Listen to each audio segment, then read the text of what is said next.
Hey, good evening, everybody. Wishing you a serene Sunday today. It is day 18 now. Wow, day 18 of my Dating Myself challenge.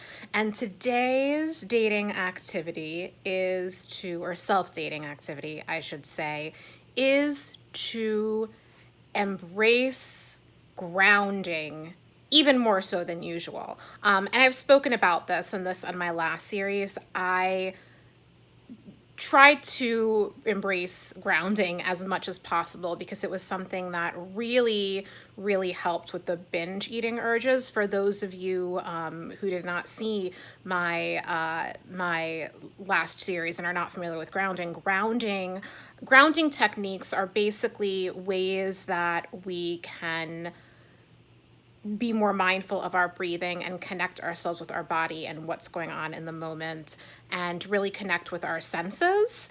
And the purpose of that is to connect with our senses so that whatever is going on in our head that is causing us worry or anxiety or concern or anger, like whatever is causing the body and mind to react in a way, where our thoughts start moving quickly, maybe our heart rate increases, we start losing control a little bit. Grounding techniques basically use the breath as a way to get the mind and body together to just slow down a little bit.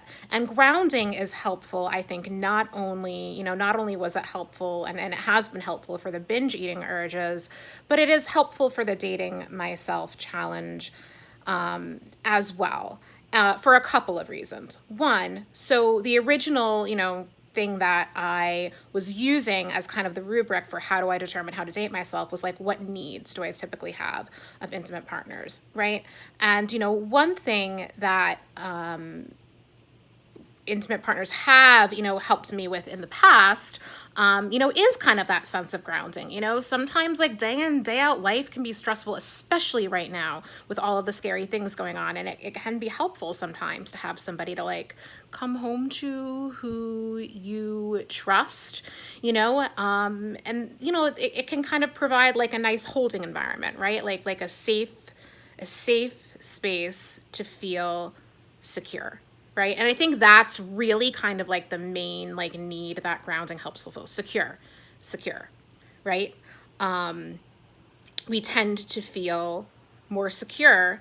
Well, I shouldn't say that. Maybe that's something that, cultural, that's just culturally ingrained in us. But like my thought processes, feeling more secure, like with a family, a tribe, a partner, like not being alone. I don't think it has to be that way though. And I think grounding is definitely teaching me that, because when I think we get anxious, grounding, or worried about, how things are. Grounding is a way to say, I am here. I am able to breathe in this moment. My body is okay in this moment. I am safe in this moment. And there are things that are beautiful in this moment that I can allow myself to take in. And I think that is really the key. Like I can allow myself to take in. I think that when we get anxious about either personal things in our lives or, all of the global things going on right now that are scary and uncertain, we have a hard time giving ourselves permission to really enjoy the things in our life that are not meeting that narrative of the things we're worrying about. For example, giving ourselves permission to, I live by the water, I see the water every day, like giving ourselves permission to just look at the stillness of the water for a few minutes and kind of marvel at it. If we have a pet, like giving ourselves permission to just like sit and do nothing and just appreciate the presence, and softness and love of, our pets. I guess that could go for, any other family members too, although I don't know how soft everybody is. But yeah, just, oh, and look at this, and here she is. And here she is. So let's appreciate this little tails moment right here, right? Right? Applying what we learned. But yeah, just really kind of embracing grounding today. I listened to Pema Showjohn today. If anybody has listened to her, she's great to kind of learn more about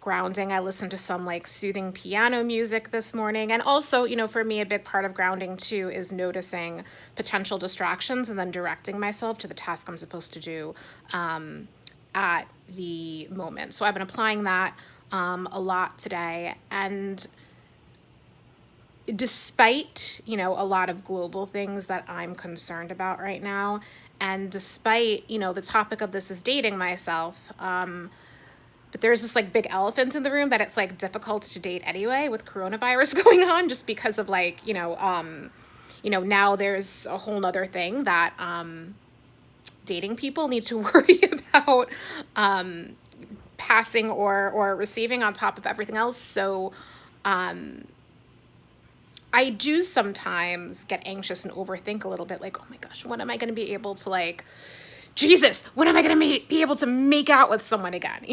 Like that type of thing, but grounding, like it helps with that too, because it reminds me that like, listen, this is not going to be forever. You're okay in the moment, even without all of those things, even without like all of those like physical pleasures you're used to from, being partnered for so long. Like, one day at a time, it's okay. You can get through it. So that is the magic of grounding for the day. And we are going to end with a little shot of this kitty because she's awesome. And I'll see you guys tomorrow for day 19. Thanks.